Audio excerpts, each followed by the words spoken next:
Welcome in, everyone. I'm really excited to talk about AI and digital campaigns.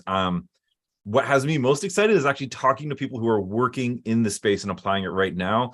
I think there is all kinds of buzz out there about what AI is and what it isn't. As you saw from the thing, there is a buzz. People have all kinds of crazy ideas about what is happening right now in AI. And so, and really want to thank Tudor from Speechify. It was his idea to bring together a panel. I was like, you're right, Tudor, this is a great time to actually do that.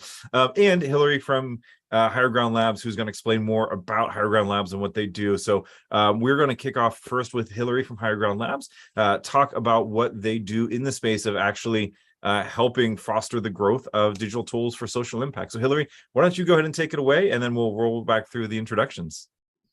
Okay, sounds great. Thanks, Brad. And I apologize, there's a little bit of construction outside, but hopefully it won't be too disruptive. Can't hear it at Good, all, so I think oh, you're good. good. The timing. Good morning, good afternoon, all. My name's Hillary Lear. I'm an operating partner at Higher Ground Labs, and I'm so thrilled to be joining Brad and several founders of startups in the Higher Ground Labs portfolio to talk about the ways that AI is transforming the political campaigning landscape in real time. It's great meeting everybody in the webinar chat and just seeing folks coming from all over the country and from so many different roles within the movement and our political campaign space to join the conversation. So please do keep sharing your reactions and thoughts in the chat. This really is something that's unfolding in real time that we're co-creating together. So really welcome and appreciate everybody's input, reactions, and thoughts as we have this collective conversation. So we'll be talking a little bit about the ways that AI is impacting campaigns and some of the latest innovations that are early to market and really shaping the landscape and honestly have been for a while here. But as there's sort of this moment of renewed energy and focus on AI and broader conversations, it's a great time to talk about what those impacts are and also bring more people into the conversation so that more people can help leverage these tools to drive more democratic wins up and down the ballot. So really excited in this moment. For folks here who might be hearing about Higher Ground Labs for the first time, I'll quickly do a couple of slides just to introduce HGL, who we are, and what we do. All right, thumbs up, y'all can see my screen okay? Yeah, you're full screen. Perfect. Okay, cool. So I'll just give kind of a quick overview of who we are and how we're joining the conversation today. So Higher Ground Labs is a political tech VC firm and accelerator for progressive political tech startups. We were founded in 2016 by Betsy Hoover and Chomik Duda to bring more innovation into the democratic political tech landscape.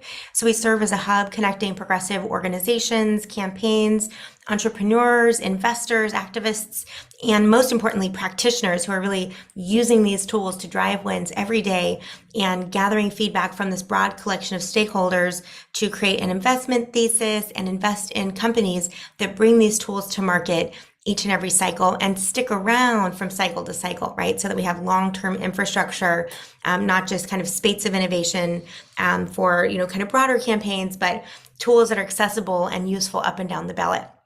So you might recognize some of the wonderful companies here. We've deployed $50 million into 60 plus startups since we were founded in 2016 to support growth and infrastructure. So hopefully you'll recognize some of these or might be interested to check out some of these. I'll share a couple of links so you can learn more. And our ecosystem approach is really to create our investment thesis in collaboration with stakeholders across the space. So after each cycle, we'll do dozens of partner interviews to understand what worked, what didn't work, what's new and exciting and interesting and might be worth some more investment or research and experimentation. And also what gaps still exist, what pain points are there, what's really arduous and exhausting for hardworking campaigners, where we might be able to drive some innovation and make their hard work each day that much easier. So we'll work in community to develop a collaborative investment thesis. From there, we run an open call and diligence program, and we run an annual accelerator to help very quickly find entrepreneurs that are building tools that can be useful, and then help them really build their product roadmap and partnership strategy so that it fits the very unique needs and circumstances of the political tech environment, which is a very unique market, and then really go to market and meet the needs of clients very quickly with strong, easy to use and secure products. You might be familiar with our political tech landscape report. We put one out every year that summarizes what we've learned and heard from the community. You might be most familiar with the landscape map that we put out that has all the logos and all the different tools. There's a lot of really unique tools that have come into the political tech landscape, especially in the past 6 years. And then we always finish the landscape report with our investment thesis about some of the needs that we're hearing from across the community. And today we're really going to be talking about the ways that we've spotlighted advancing applications of AI in the political tech landscape. So excited to dive into that piece of the conversation and just share a little bit more of kind of the context of what we're working on. And specifically around AI, because there's such a unique moment here, there's a couple of needs that I'll just throw out there as I hand it back to Brad. And then we can really start to hear from three founders of AI-based startups that are servicing the political tech ecosystem. And I think, a couple of the themes that we've really heard is that AI can be absolutely transformative to the work of campaigns by making digital campaigners' lives easier. There's some pieces of work that are incredibly time-consuming, pain points where if we could augment or help automate pieces of the workload, we can free up time for organizers and campaigners to get back to human connection, right? And the work that people are uniquely suited to do, because it's about relationships where we build power together. And so we're really figuring out what are the things that we can automate or offload or augment to make lives easier. And so we've really started to drill down and learn from the community about what those could be and how they can be most effective. But there's also a lot of other conversations coming up about the risks of AI. And I think we'll be getting into those a little bit today. I think while we shouldn't be afraid to try new things, and we shouldn't be scared or hesitate to take advantage of new technologies and how it can make our campaigns more effective, we also need to figure out and have broad and important conversations about how to do that responsibly, about how to hold the line on the risks of not just AI, but technology being used more broadly in unethical ways that we've seen used, especially since 2016, to spread misinformation or to mislead people, and to really hold the line on what quality and ethics looks like within and beyond AI, so that we can be using technology in a responsible way that empowers people and builds trust in elections and in institutions and supports people who are doing good work to empower our democracy each and every day. And the more we can shape and empower that and empower those standards, those rules, and those kind of rules of the road on AI, the stronger all of our campaigns will be, and the more accountability we can push for people who aren't using it ethically, which we see on the other side quite often. So I'll add that little bit of solid grounding for us to begin our conversations, and really excited to be here today. Thanks so much for having me and for beginning this conversation, Brad. Thanks, Hillary. Tudor, you want to go ahead and introduce yourself and what Speechify is up to? Yeah, thank you so much. And I'm super excited that this idea that we spoke about in Berkeley actually ended up coming true in just a couple of weeks. And thanks, Hillary, for being such a great moderator and being so supportive, I'm sure, of Speechify, but also of everyone else on the call and all of the Higher Ground Labs portfolio companies. Speechify has the mission to help orgs find a reliable alternative to digital advertising. And we believe that the solution for that is organic social traffic. We've been working the last 3.5 years to build a technology that can allow organizations to leverage this organic social engagement. And the way they do that is by creating what is called in the progressive community as social share toolkits, which are web pages where digital organizers can suggest ready-made posts to their community members, and where the community members can take these ready-made posts, customize them with the help of our platform, and then share them on their social networks. Speechify has been used by 1.5 million people in the last 3.5 years. We're tech partners to some of the most impactful progressive orgs, including Planned Parenthood, NARAL, Indivisible. We worked with the Biden-Harris campaign in the battleground states in 2020, and so on. And the way we use AI is by understanding from the sharing patterns of the users who use our toolkits what a good social media post looks like on each social network, and helping digital organizers craft those posts. either based on a long form text that is turned into a social media post and then optimized for all social networks, or taking a draft, which is the main idea, is that the digital organizer wants their activists or community members to communicate on social media, and turning that into variations that each activist can then use to create their own posts. And one really interesting fact, I'm asked a lot of times, what is the value of organic social sharing? And the answer is $88. So we've actually done a lot of work in the last couple of years tracking the impact of organic social shares. We looked at the impressions and the clicks and the conversions that these are generated. And on average, a social share by an activist or a community member generates $88 of marketing value. Awesome. Thank you. Demaldo, do you want to go ahead and tell us about yourself and what Plural's up to? Hey, thanks, Brad. And good afternoon, good morning, wherever you're at. Thanks for joining us today. My name is Demaldo. I'm one of the founders and the CEO of a company called Plural. On my little screen, you'll see pluralpolicy.com for anybody that wants to take a look. So we are a policy intelligence platform. So we help organizations around the country and really the world track, collaborate, and understand legislation and regulatory data, federal, state, here, domestically, but also several international jurisdictions as well.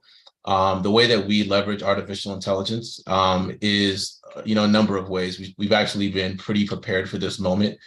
So the way that we've kind of ingested and the way that we use data, policy data, has always had an AI element to it using natural language processing. And then we've been able to kind of take advantage of this moment and kind of this next wave of AI technology to do some really interesting things within our product that's really made a big impact on the organizations that we serve. So we have over 100 customers. We've been around for just a few years now. We've raised $15 million in venture capital. High Ground Labs has participated in multiple rounds. Thank you for that. And our customers include Google and Comcast. But most of our customers are actually nonprofit advocacy groups and news and media organizations. So Common Cause, the Nature Conservancy, the Associated Press, which I think really highlights how our platform and our data is being leveraged with organizations and entities that where this really matters, right? Where they're really doing really important work around democracy and around digital campaigns and digital organizing. So excited to be here. Happy to share more as we continue the conversation. But for us, AI is, we're in that moment right now, and it's really important for everybody to be able to grasp what's happening with the AI revolution. And hopefully I can help shed some light into that. Awesome, thanks. And Mike? Thanks, Brad. I want to thank you for putting this panel together along with Hillary. Appreciate the opportunity to be here. Quickly introduce myself. I'm Mike Nellis. I'm the CEO and founder of a company called Authentic.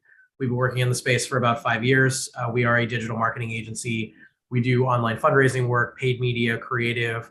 Some of our biggest clients include Kamala Harris. We did work on the Biden campaign, Adam Schiff. We do some work with the United Nations, which is pretty cool, and a whole bunch of others. I've been doing this for roughly about 20 years.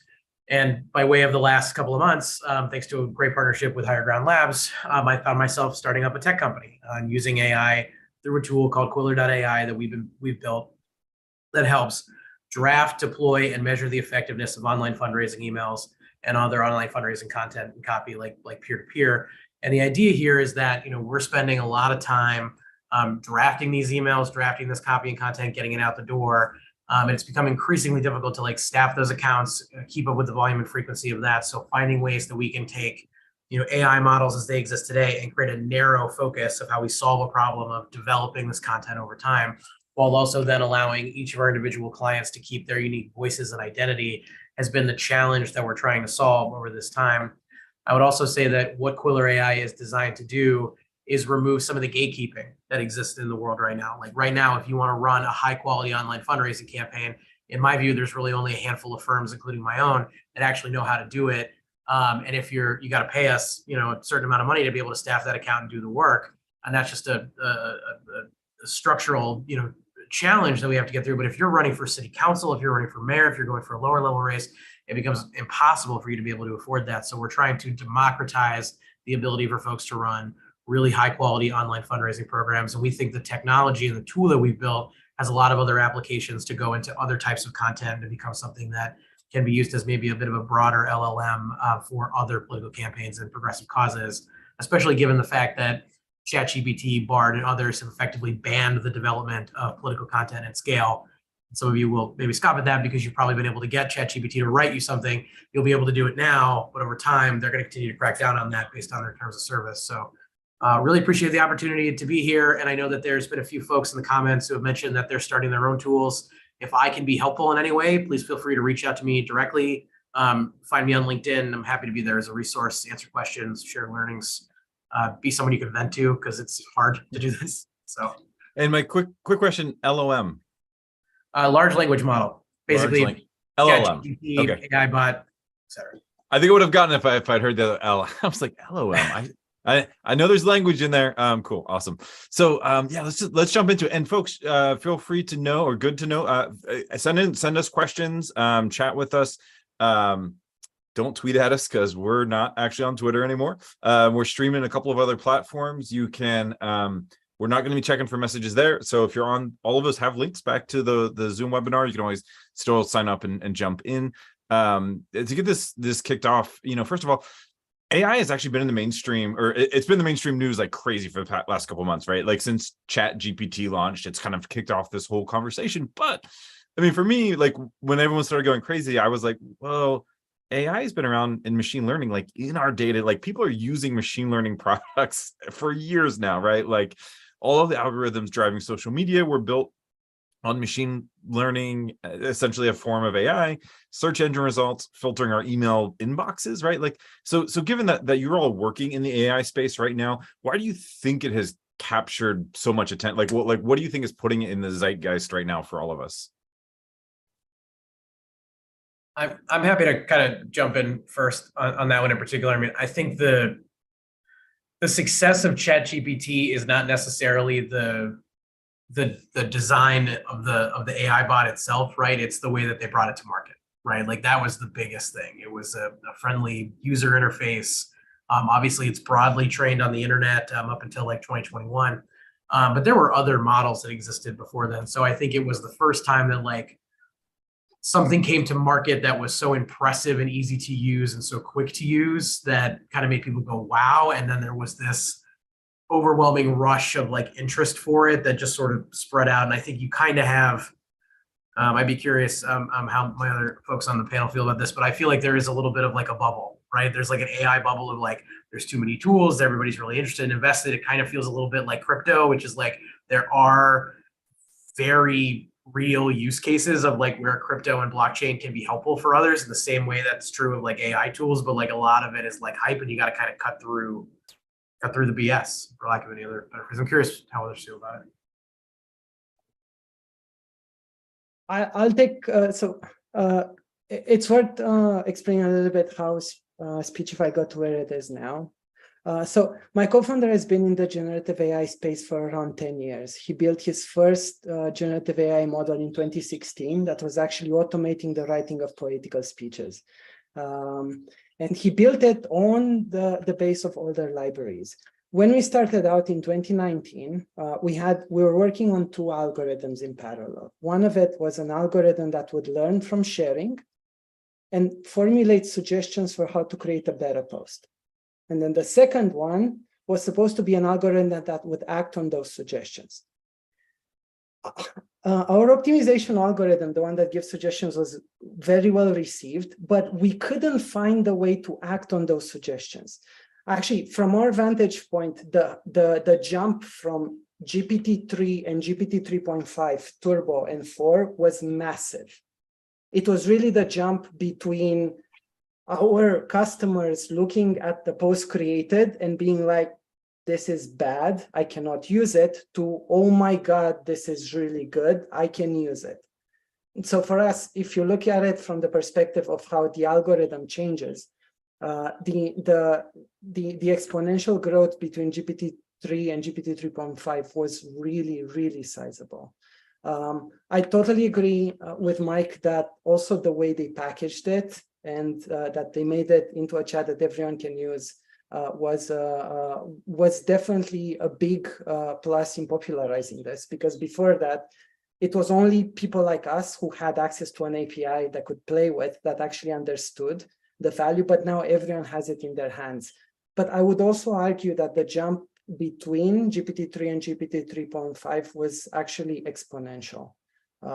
It was to that extent that my co-founder was like, there is absolutely no point in us trying to build a generative AI model on our own from scratch, because this pace of improvement is something that you cannot match unless you have $100 million or even more to actually throw at a foundational model. That's what they're called, foundational models. They're supposed to be the infrastructure on top of which everything else is being built. Like, just like servers are built to host data centers, it's kind of the same thing. And so, Tudor, the suggested post now on Speechify, is that actually chat, like layered on top of Chat GPT? So the way it works is our algorithm looks at content that is being shared through us and formulates hypotheses on what a good post looks like. And then it communicates to ChatGPT, and it tells ChatGPT how to create a good prompt. We speak a lot about the value of human prompts. Our vision has been that a human can only go so far in actually creating a good prompt. There's so many ifs and buts here, but if you actually can use another algorithm that can learn from the data and then tell a big algorithm exactly what to do, you can actually make much more progress. I'll just give you an example. Let's say you have a fundraising page and you want to turn that into a social media post. The way an algorithm would create a post would be something like this. Hey, I want you to create a social media post for Instagram based on this long form fundraising page, but I want you to keep these suggestions in mind. I want the Instagram post to be between 200 and 300 characters. I want it to only use through hashtags. I want you to highlight these particular words and only have 5 commas in the entire post. This is data that our algorithm learns from what's being shared and can instruct a big model exactly what to do. We started out with ChatGPT. We actually believe that there will be a democratization of foundational models. For instance, Cohere is building also a really reliable one at the moment. But our focus has been on creating an algorithm that can tell ChatGPT or other big algorithms exactly what to do to bring value to our clients. So yeah, I can jump into, and I won't spend too much time, but Brad, it seemed like your question was like, why now? Like, why do people care now? Yeah, why now? Yeah. And I would say like, there's 3 reasons. And I think these 3 reasons like stand the test of time, right? The technology is cheaper, the technology is better, and the technology can be built upon, right? So that last one, right, is what Tudor mentioned, right? Like, for us as founders and entrepreneurs, that are working and using AI at the intersection of political technology, like we don't have to build our own large language models, right? Like we can actually build on top of these foundation models, right? So the technology can be built upon, which makes the use cases explode, right? So there's exponential amount of products and use cases that are developed for consumers, for businesses, et cetera. So the technology can be built upon. That's one big reason why the technology is less expensive. Right, the cost of GPUs have decreased. I don't know if anybody's gotten in NVIDIA stock. If you didn't, you missed the boat. Might still be some upside, but like infrastructure of this stuff has become less expensive and attainable, right? And then it's just straight up better, which was Mike's point, right? Like being able to have an interface like ChatGPT, like Bard. There's other tools out there and bots out there, but it's just better, right? It's just like you feel like you're getting information, generated text that is actually, a lot of times accurate. Obviously, we could go down the rabbit hole of like hallucinations and all that stuff, but just in terms of generalities, right? It's just better technology. It feels better, it functions better. So I think those 3 things, the combination of those 3 things is what's made this the moment of artificial intelligence. Can I add something too? Because Demaldo, I think you just crystallized something in my mind, which is I think there's another thing that's going on here too, which Brad, I think answers your question, which is we're at this period where like economically, in the United States, but also throughout the world, like there's, high inflation and layoffs going on, in multiple industries, right? And I think that part of the reason this is getting the attention that it's getting is because some people are thinking like, wow, I've got to do more with less. Because budget, I'm facing this on my company a lot. There's been lots of layoffs in our space too. It's like you're trying to find ways to do more, and we want to find ways to do it without like cutting people, right? I think there's an ethical way to do this, there's an unethical way to do this, but these are things that can also make us more efficient at a time when it's becoming harder to like find good quality staff. It's becoming harder to like afford the things we need to afford in a world where, inflation is 7-8%, year over year. It is tougher. So I think the accessibility, to Demolo's point, of like, you can get this technology more cheaply and more efficiently, and then it works better, to Tudor's point, like making a lot of folks, I think, in every space go, what are the things I can automate? What are the things I no longer have to do myself? What are the things I no longer have to hire a bunch of people to do, right? So there's a lot of like rush to sort of solve those problems at, $15 a month packages, like a SaaS model. So I think that's part of why you're seeing that too. Yeah. And Demaldo, I hope I'm getting your name right there. Demaldo, yeah? Damola, both work. Okay, You can say with a little bit of an African accent, you can say Damola, or you can say Demaldo. Okay. Demaldo. I was gonna say, I love your shirt, man. He jumped in and was like, hey, I think we should take a pause for the high quality shirt and making sure we keep things human centered when we're talking about AI. And with that, I'll take a bleak turn and then a positive turn. I think a lot of people hear AI and they think of the Terminator and Singularity. And it's funny, when I was working on this, I Googled Singularity because like people throw that word around all the time. And I was like, you know what? Similar to like making sure we were talking about LLM. Just so folks know, the technological singularity, the singularity is a hypothetical future point in time at which technological growth becomes uncontrollable and irreversible, resulting in unforeseeable changes to human civilization. And that's where some people go. But I think all technology has unforeseeable changes to human civilization, right? Like clean drinking water was technically technology for like mass scale, like farming was a form of technology. But like AI isn't that, right? Or at least it's not right now, right? Like we are not barreling. Granted, there are concerns around a lot of things, but like, right now we're not barreling towards, sorry, there's some stuff the military is working on that is slightly creepy and is not working so well. But that aside, what we're talking about here is the stuff that's working well, right? And I think there's some real upsides to this. And so I would love to hear from you all. And I think you started to touch on it, which is kind of like, oh, let's just jump into this, is what are the upsides right now into helping people, run better marketing, advocacy, political campaigns right now that are going to make the world better for folks?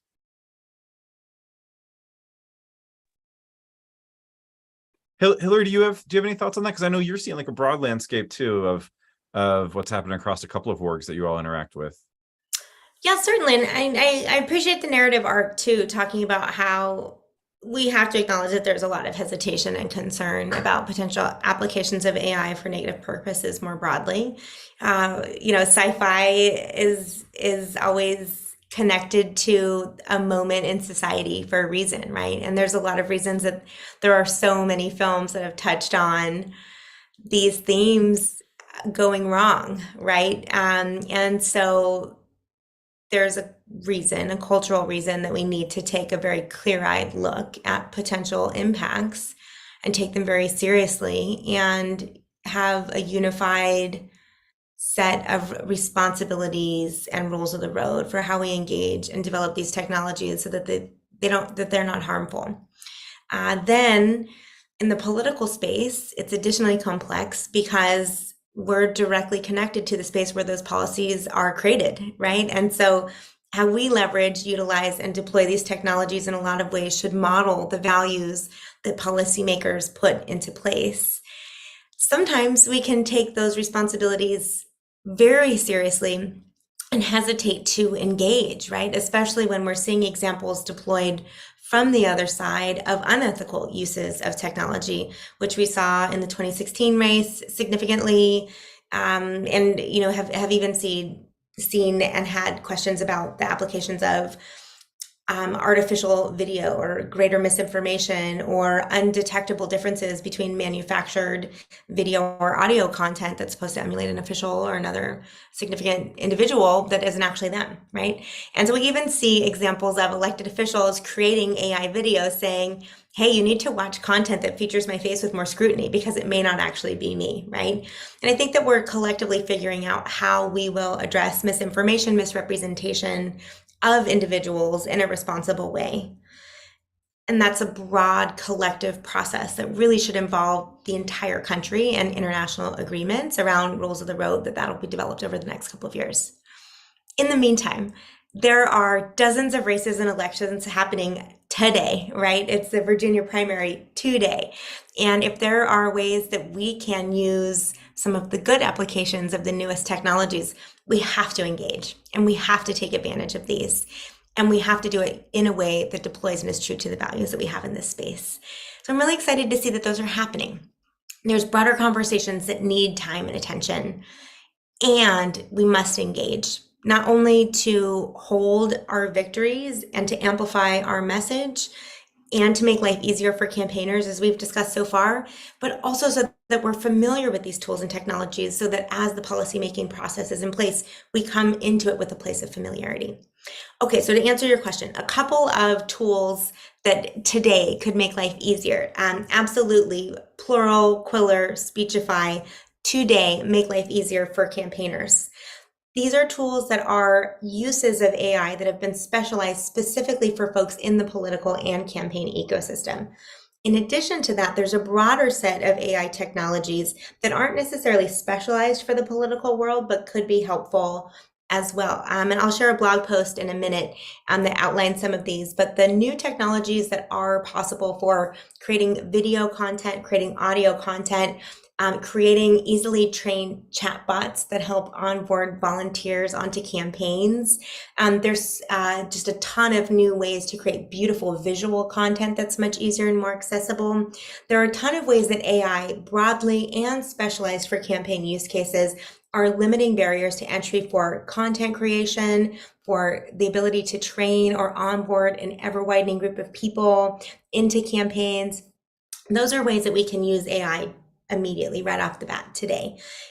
There's also ways that we can really help make sure that as we lower the barrier to entry for use and applications of AI, you don't necessarily need to be able to code to create an application that can help move your campaign forward. Just lowering the amount of training or onboarding that's needed more broadly. There's a whole set of tools there. The second thing that I want to point out is that as AI transforms the political landscape, it also doubles down on needs that Democrats are uniquely good at, such as applications of trusted messengers, right? So as we see applications of misinformation or misrepresentation of elected officials permeating the ecosystem, the role of trusted individuals to share reliable information is going to be more important than ever. So we will see a doubling down on the role of influencers, micro-influencers, celebrities, verified accounts, being trusted messengers and sources of truth in a time when it may be more difficult to distinguish those based on bad actors not employing rules of the road properly. And so we'll also see not only new use cases of AI more broadly, specified uses of AI that are tailored for political technology use cases, but we'll also see AI transforming the ways that we do organizing and person-to-person relationship building in advance of a shared campaign goal or organizational goal that'll become more important than ever. So I'll pause there and I'm going to share a blog post to a link that has a number of tools and resources to look into that you might be able to integrate AI applications into your campaign work. Cool. Anyone else want to jump in on the upsides? What's the positive happening out there for campaigns and advocacy right now? I was going to jump in, and then Hillary, that was incredibly well said. And I wanted to share like a specific example of something that we've done at Authentic to use AI in campaigns. But in 2020, the Biden campaign hired our paid media team. They had identified, I think it was something like 500,000 voters in the middle of the COVID year, where in 2020, COVID year, we're still in the COVID year. but that they couldn't door knock. So they felt like they could otherwise would have been able to reach them if they could have door knocked, but they couldn't get them on the phone. They couldn't get them through peer-to-peer text.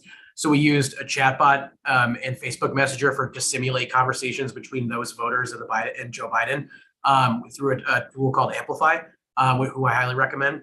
It was like an amazing application of AI from several years ago, but like we were able to reach more voters in Arizona than the margin of victory that were on the list of people that they couldn't talk to. So like that's a practical application. And then I think, Brad, to your point, the way I kind of think about AI is like, you know, I'm sure there's lots of people on the call who fall into this category. Like we hire digital strategists, we hire digital directors. I'm thinking about it in my space. It's like you get hired on a campaign. Hi, I'm the digital director for so-and-so candidate.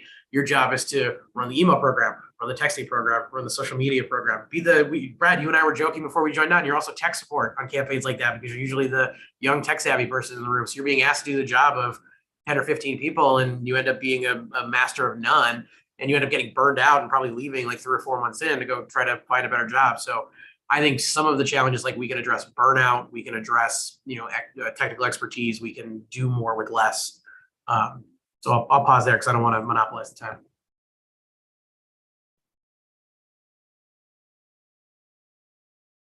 I mean, I'll jump in and just add like more broadly when it comes to like strategically thinking about leveraging AI for good, right? Within the context of digital organizing. What this is just it's a fire hose of knowledge and information that you can attain, right? At the end of the day, if you want to reduce like how you can leverage AI, it is the ability for you to be able to accumulate as much knowledge, information, and power your efforts based off of that, right? I think sometimes we try to overcomplicate like what we're really trying to do with artificial intelligence, and there's tons of use cases and we can get to levels of complexity based off of those use cases and products and tools that are out there. But if you are very intentional about like, all right, I now have a new tool at my disposal.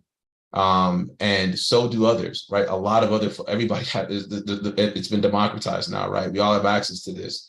But the benefit to being, particularly if you're a grassroots organization, or really employing like grassroots campaign tactics, is that it kind of levels the playing field a bit, right? Like you don't have to have all of the resources in the world. You don't have to have all of the money in the world. You don't have to have all of the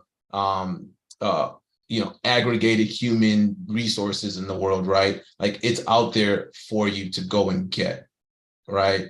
So I think it's in terms of like using it for good or for positive outcomes, positive like kind of pro-democracy outcomes. It's about just intentionally looking about how you can leverage AI tools that are out there in a way that'll help you be more efficient and effective at achieving your goals, right? Just think of it like that. And there's plenty of tools out there from our perspective, like at Plural, right? How we've thought about it is helping organizations just better understand and analyze legislation faster. Right? How can we do that? It's really that simple for us. So we built things into our product around like, better generating better bill summaries, right? The summaries that come from states are oftentimes not accurate. They're not helpful. Sometimes they're just missing out, right? So we built, features and even just a tool out in the wild to test out how we can help organizations, help people just understand bills faster by summarizing them more accurately, right? Being able to identify model legislation, right? So within our platform, you can identify model bills that are kind of proliferating across different jurisdictions. But at the end of the day, reducing it is just like, how can we provide as much information and knowledge in as cost efficient way as possible? So I think that's really the goal for leaders within organizations is to intentionally think about applying AI in that way, and you're going to find tons of opportunities to drive towards positive outcomes. Yeah, and I for folks who don't know, there are I'm sure you know, or Hill. I'm sure actually many of you know the name. Right, there's the conservative think tank that actually like basically writes bills and hands them to legislators on the conservative side across the country, right? And so you're saying like similar bills, right? Like you're actually getting like identical. Alec, thank you, Alec, introducing these identical bills. Don't look. I'm kind of curious. There's also like veering into a little bit of your product, but like in your product, so I was thinking like, oh, if AI is scanning and looking for this, like, does the tool let you look for phrases across a bunch of bills so that we can get kind of like alerts of like oh, here are some key phrases. Here are things we know that people are talking about, we're worried about. Does it like pop up phrases around bills and stuff like that? Yeah. I mean, that's what our technology does. But I think even if you kind of expand the aperture, right, it really, going back to and doubling down on what I just said earlier, it is using AI as a tool to accumulate knowledge. Yeah. Right. So even like in that specific use case and how what that you just described, Brad, when you reduce it, it's really just like, hey, we released AI just to kind of like make it simple to say like, go look for you, understand this stuff for us. Yeah. Right? Go find it for me. Make sense of it, right? Yeah. And that's how you can think about how you can leverage, one of the ways that you can leverage AI. And Tudor and Mike, I think they'll talk about like more tactical ways, when it comes to chat bots and things like other tactical ways when it comes to like chat bots, et cetera. But really, when you think about how to use AI, how to leverage AI, it is the ability to get as much knowledge and information as you possibly can so that you can make better decisions, right? Yeah. Which is what it's always been. And again, like if you look at ChatGPT, what is that? Honestly, what is it? It is a way for me to ask questions and prompts into a knowledge center. Yep. So I can grasp that knowledge and use it to execute some task that I have in front of me, right? That is ultimately what it is. So just, I don't want us to overcomplicate how we leverage AI, how we think about AI, because if you reduce it to its bare essence, it is intelligence, it is knowledge, it's information. So if we're able to kind of think about it like that, then I think we're able to leverage it in a way that gets us to the outcomes that we want. Yeah, that makes a ton of sense. Go ahead, Mike. Go ahead, Tudor. Yeah, just to jump on that, I think Damola is really right here. I think so. It's very important because you are speaking of the dangers to understand that, for instance, ChatGPT and the generative AI technology in text is just a very good way to predict the next word in a sequence. That's really what it does. And it's very important to acknowledge that we're very far away from general intelligence, from robots being sentient. It may seem that way because what ChatGPT has done is to do a very good technology. They made that prediction of the next word very, very good, but it's nothing more than that. And to this point, I think my advice and also my call to everyone on the call, whether they're building their own technology products or they're evaluating them for use cases in campaigns, is to look at AI as a way to build better software. There was something like, I listened to a podcast a couple of months ago about Andreessen Horowitz, and they were asked, why don't you have an AI fund? And their rationale for that is all software in the future will have AI integrated because it will become a core to building better software. So the way to look at it and how we're looking at it at Speechify is, can we save 10x time for digital organizers in creating toolkits that can perform 5 to 10x better than before? If you have a use case like this, where you can integrate AI and your customers are saying, oh my God, you've saved me so much time, you've generated so much value for me, that means you've used AI in the right way, and your software has become much, much better. To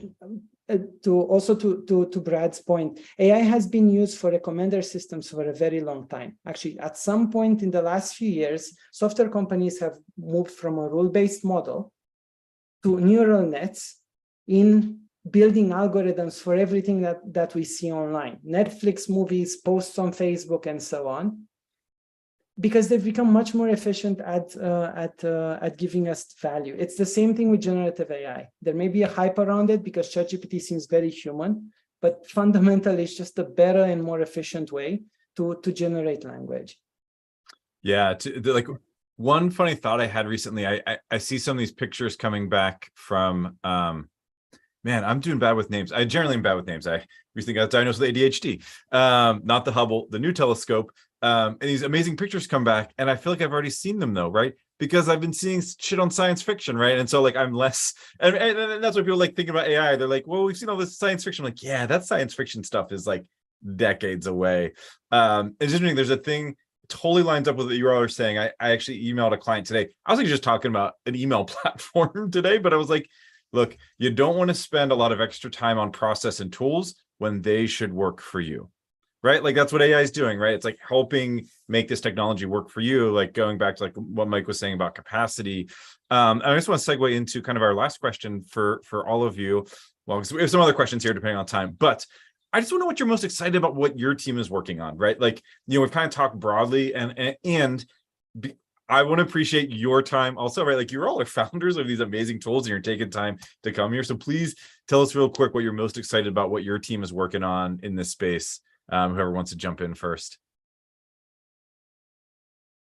Judy, you're up on screen, or you're on my screen. At least do you want to go since you're right in front of me here? Sure. Yeah. So what we're excited about is providing real proof that organic social sharing can really generate better returns than advertising. Since we integrated generative AI capabilities in our setup, which is helping digital organizers to create these posts that then their activists can share. Actually, the marketing value that a social share generates on Speechify has trebled. The average was $88, but in the last quarter, it was $200 per every share in impressions, clicks, and conversions generated. That has happened for two reasons.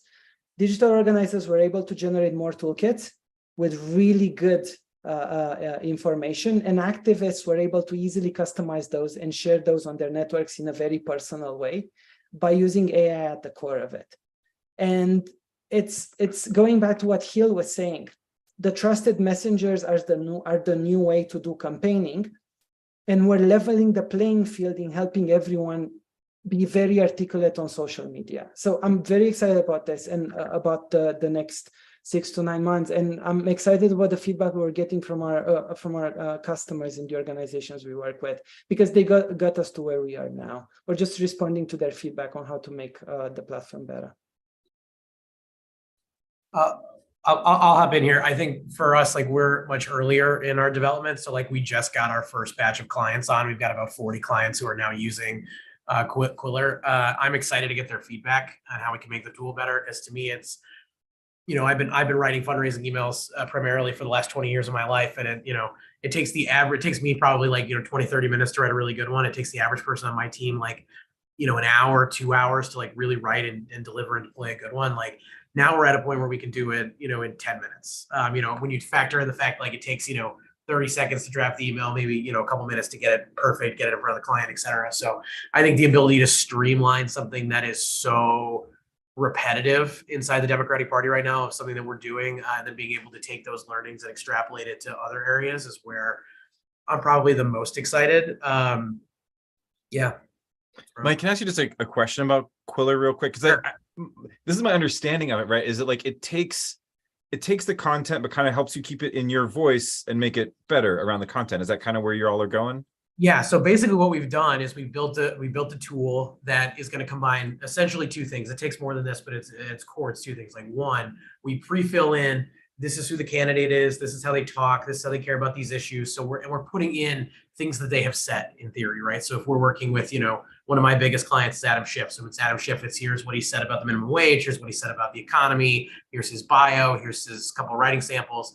And then we've trained the tool to read thousands of high-performing fundraising emails. So it knows, hey, these are, 1,000, 2,000, 3,000 different fundraising emails, et cetera. And you go from there. Now it combines those together. You could then put some inputs in and say, hey, Adam was attacked by Trump on Fox News just now. Our goal is $50,000 for the quarter. And then it'll spit out a draft. If you don't like it, you can press, redo again. If you want to change a couple lines, you can do that. And then we expect that there'll be, 5 to 10 minutes of time that comes from a human to sort of like make it a little bit better. I will put it this way. When I go to write a fundraising email or really any piece of content pre-ChatGPT, I start at 0 and I stare at a blank screen for 20 minutes before I get anything done. Now I give a couple of directional inputs and I go from 0 to 80%. And then my job is to take it from 80% to 100% and put it in front of the client. So the speed of time that you're able to do this is like just dramatically smaller. And we've treated it like I've likened this to like we're training a new hire. Like we brought on somebody, it's their first day here, read these 200 emails and then write me 10 emails. And then what we had was we literally had our staff edit those emails for us. and say, here's how to make them better. I personally edited a bunch of them. Our staff edited them to get different points of view. And then we did it again and again and again. We're about to do it again in an even bigger way next week. So just going to keep getting better and better and better. I'm so excited for this. Before this whole ecosystem of tools was around, I had created a product where we were like shipping people, they could subscribe to email templates, but it was like they could fill in their own stuff, and people are still broken with to fill it in, right? So I love this idea that it's easier for them, right? Like it's interesting too, for us as humans, it's always easier to go into a platform and put in the info than it is to like go hunt and grab templates, right? Like that's why templates just don't work in so many ways. A quick question for you, and then Demaldo will get over to you. Mike, based on this, does Quiller have its own LLM built, its own LLM, or is it built on ChatGPT? So we can't really have our own LLM. I think to Tudor's point earlier, it's like, unless you have $100 million, you can't go out and build your own foundational model. So like we are using a foundational model that allows for political content to be used. But we also are like building it on our own sandbox. So like our information is secure. One of my biggest concerns with using AI tools in the political space is like, if you plop any voter data into ChatGPT or any other foundational model, if you plop sensitive information, you have no idea who owns that, right? Yeah. And at the end of the day, and I have nothing against OpenAI or Sam Altman, but like OpenAI was founded by Elon Musk, and I don't trust a company founded or owned by Elon Musk to do anything with my data. So that's kind of where I'm at. I think we need to build our own solutions so that our data is secure, even if it's on top of a model that we kind of port over, which we're allowed to do with the one that we can do. So that's kind of where we're at. I imagine things are going to evolve over time, because the way this is changing is it changes. I mean, every 48 hours, it's like a different world. So, yeah. And I want to make sure Demaldo gets a chance to talk about what he's excited about.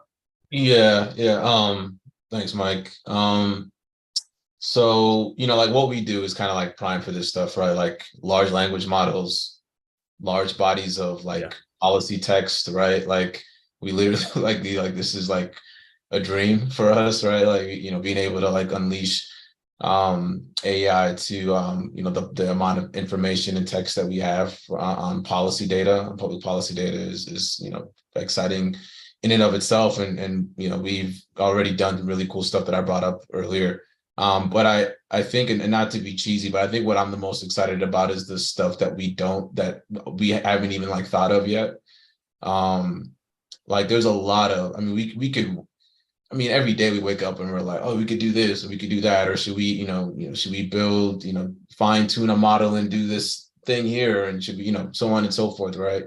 But I'm actually like more excited about the stuff that we haven't thought of, just given the acceleration of technology right now, the velocity of it.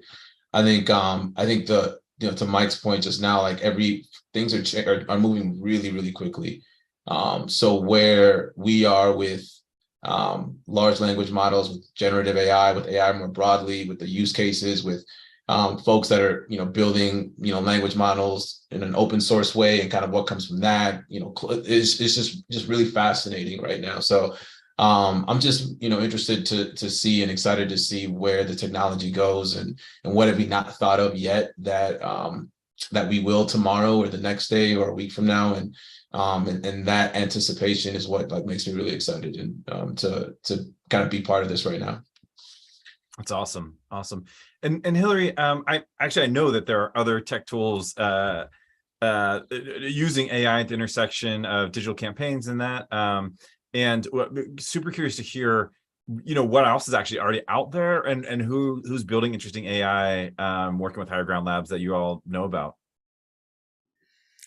Yeah, absolutely. So the companies on this call, Plural, Quiller, and Speechify, are, I think, really, some exciting first cases. And so the people on this call who are hearing about these tools, like you're first, right? You're like first to the space to see. We're going to be building this out together, and there are additional tools out there within the HDO portfolio and beyond. So a couple of others that I would point to is Interval, which is a fantastic way to measure performance of social content in flight. Swayable also has a wonderful AI-informed message testing capability, so that we can continue to refine and improve our outbound communications, ads, and content in flight, so that we're actually improving and iterating in real time, which saves campaigns money, which saves time, and improves relevance to individuals we're reaching out to as part of campaigning.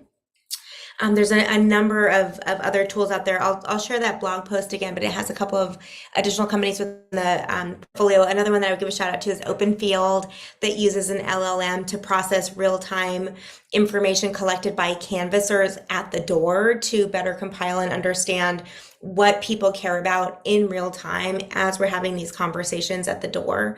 I think in campaigns, we can be risk averse because election day is election day, right? And we don't want to take too many risks or try too many real things because we won't know until after election day how it went and how the new thing did compared to the old thing. And so we've been a little bit, there's incentives to be change averse in the space, but the way that AI has increased the amount of real-time feedback and decrease the amount of time and energy that it takes to actually improve in flight, we can be iterating and innovating within cycle and confidently improving our campaign narratives, strategies, messaging, tone, per individual in real time, and confidently know that we're incentivized to take risks because we have the data that it's working. And so we don't have to be so scared within a cycle because we have more real-time info. So I'm really excited for that.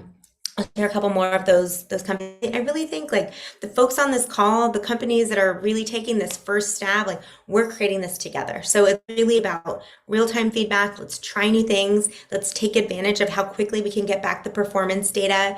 Damla, I love leveraging AI to accumulate knowledge and that knowledge informing decision-making. That's such a great way to frame this.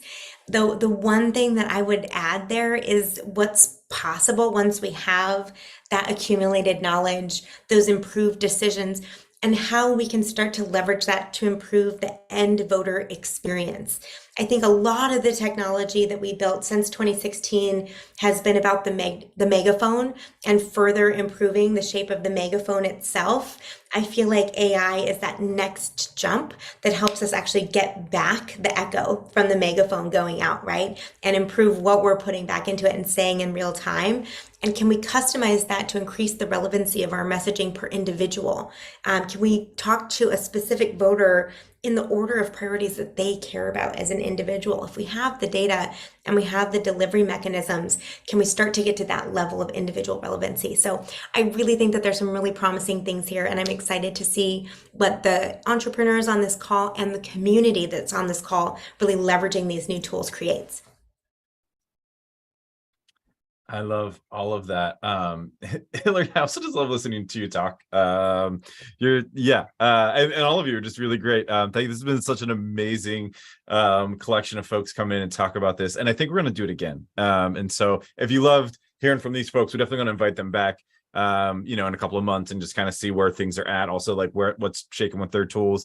And I do appreciate Tutor just shared there too. If folks are interested, we're doing a he's offering you a discount, and also we're going to do a full dive into Speechify on Thursday. So if you're kind of like, oh, that's interesting, I'm going to share the link there. And those of you who are on live, you want to share this with folks, we're going to just the webinar page is going to get, we'll email this out to you. We're going to put the recording of this right back on the webinar page. Keep it easy. I used to like try to gate stuff, and I'm like, no, just put it back on the page where people signed up and then let them have it, right? Like, make it easy. So thank you all, and really look forward just to sharing the tools that you're coming up with more. So I promise you all, you'll get to hear more from Mike and Demaldo and Tutor, obviously tomorrow, and Hillary and their team and all of their folks. So thank you so much. This has been amazing. Oh yeah, and if anyone else wants to drop their LinkedIn to connect with folks, go ahead and drop it in the side there. I'm going to turn off the live streams, but I'll leave the chat open in case folks have follow-up questions while I'm still in here. So thank you, everyone. Thanks for having us, Brad.